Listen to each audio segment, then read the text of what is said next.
നമസ്കാരം, പ്രവാസി മലയാളിയിലേക്ക് സ്വാഗതം. ഗൾഫ് രാഷ്ട്രങ്ങളിൽ വേനലവധി ആരംഭിക്കുകയാണ്. ഇനി പ്രവാസികൾ അവധി ആഘോഷത്തിന്റെ തിരക്കിലേക്ക് കടക്കുന്നു. ഖത്തറിലെ മിക്ക സ്കൂളുകളും മധ്യവേനൽ അവധിക്കായി അടയ്ക്കുകയുണ്ടായി. ഈ മാസം 30 തന്നെ മുഴുവൻ സ്കൂളുകളിലും അവധി തുടങ്ങും. ഓഗസ്റ്റ് 14 ക്ലാസ് പുനരാരംഭിക്കുന്നത്. ഇതേ തുടർന്ന് ഒറ്റയ്ക്കും കുടുംബമായും നാട്ടിൽ അവധിക്ക് പോകാൻ തയ്യാറെടുക്കുകയാണ് ഭൂരിഭാഗം പ്രവാസികളും. അങ്ങനെ നാട്ടിലെ കുടുംബത്തോടൊപ്പം ബക്രീദ് ആഘോഷം, മക്കളുടെ പഠനം, കല്യാണം, പുതിയ വീട് വയ്ക്കൽ, പുതിയ വീട്ടിലേക്ക് താമസം മാറൽ, ചികിത്സ, യാത്രകൾ എന്നിങ്ങനെ 100,000 ആവശ്യങ്ങളുമായി ബന്ധപ്പെട്ടാണ് പലരുടെയും യാത്ര എന്നത്. ഖത്തറിലെ കടുത്ത ചൂടിൽ നിന്ന് നാടിന്റെ മഴക്കാലം അനുഭവിക്കാനാവുന്നതിന്റെ ആശ്വാസവുമുണ്ട്. എന്നാൽ സാമ്പത്തിക പ്രയാസങ്ങളെ തുടർന്ന് അവധിക്കാല യാത്ര വേണ്ടെന്ന് വെച്ചവരുമുണ്ട്. അങ്ങനെ നാട്ടിൽ പോകുന്നവരെ കാത്തിരിക്കുന്നത് വമ്പൻ ചെലവാണ്. കത്തീറ്റ പുകൾക്കിടയിൽ ബാഗേജ് പരിധി നോക്കിയാണ് ഓരോ പ്രവാസിയും നാട്ടിലേക്കുള്ള സാധനങ്ങളുടെ ലിസ്റ്റ് തയ്യാറാക്കുന്നത്.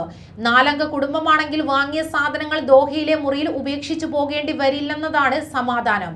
ബജറ്റ് എയർലൈനുകളിൽ പരമാവധി 30 കിലോയാണ് ഒരു പ്രവാസിയുടെ ബാഗേജ് പരിധി വിട്ടാൽ അധിക തൂക്കത്തിന് നല്ലൊരു തുക നൽകേണ്ടി വരും.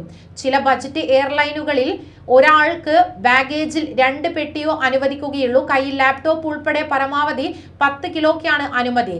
പെട്ടിയുടെ തൂക്കം മാത്രം ഏകദേശം 2 മുതൽ 3 കിലോ വരുമെന്നതിനാൽ മിക്കവരും കാർഡ് ബോർഡ് പെട്ടികളെയാണ് ആശ്രയിക്കുന്നത്. എത്ര ശ്രദ്ധിച്ച് പാക്ക് ചെയ്താലും ഒടുവിൽ ഏറെ ഇഷ്ടപ്പെട്ട് വാങ്ങിയ സാധനങ്ങളിൽ പലതും മാറ്റി വെക്കേണ്ടി വരും, അല്ലെങ്കിൽ വിമാനത്താവളത്തിൽ ഉപേക്ഷിക്കേണ്ടി വരും. 2-3 വർഷങ്ങൾക്ക് ശേഷം നാട്ടിലേക്ക് പോകുന്നവർ ബാഗേജ് പരിധി മൂലം അഡ്ജസ്റ്റ് ചെയ്യേണ്ടി വരുന്നതാണ് സങ്കടകരം. ബാഗേജ് പരിധി തലവേദനയാകുന്നതിനാൽ യാത്രയ്ക്ക് ദിവസങ്ങൾക്ക് മുൻപേ അത്യാവശ്യം വേണ്ട സാധനങ്ങൾ നാട്ടിലേക്ക് പാർസൽ അയക്കുന്നവരും കുറവല്ല. പ്രവാസികളുടെ ബാഗേജ് പരിധി ഉയർത്തണമെന്നുള്ള വർഷങ്ങളായുള്ള ആവശ്യങ്ങൾ ഇന്നും ചുവപ്പ് നാടകളിൽ തന്നെയാണ്. ഖത്തർ ID ഉള്ളവരിൽ കോവിഡ് വാക്സിനേഷൻ പൂർത്തിയാക്കിയവർക്ക് ദോഹയിൽ തിരികെ എത്തുമ്പോൾ ഹോട്ടൽ ക്വാറന്റൈൻ വേണ്ട എന്നത് പ്രവാസികളുടെ ഇത്തവണത്തെ യാത്രാ ചിലവ് ഗണ്യമായി കുറയ്ക്കുമെങ്കിലും ടിക്കറ്റ് നിരക്ക് പക്ഷേ പോക്കറ്റ് കീറും. മധ്യവേനൽ അവധിക്കായി മാസങ്ങൾക്ക് മുൻപേ ടിക്കറ്റ് എടുത്തവർക്ക് മാത്രമാണ് അല്പം ആശ്വാസം.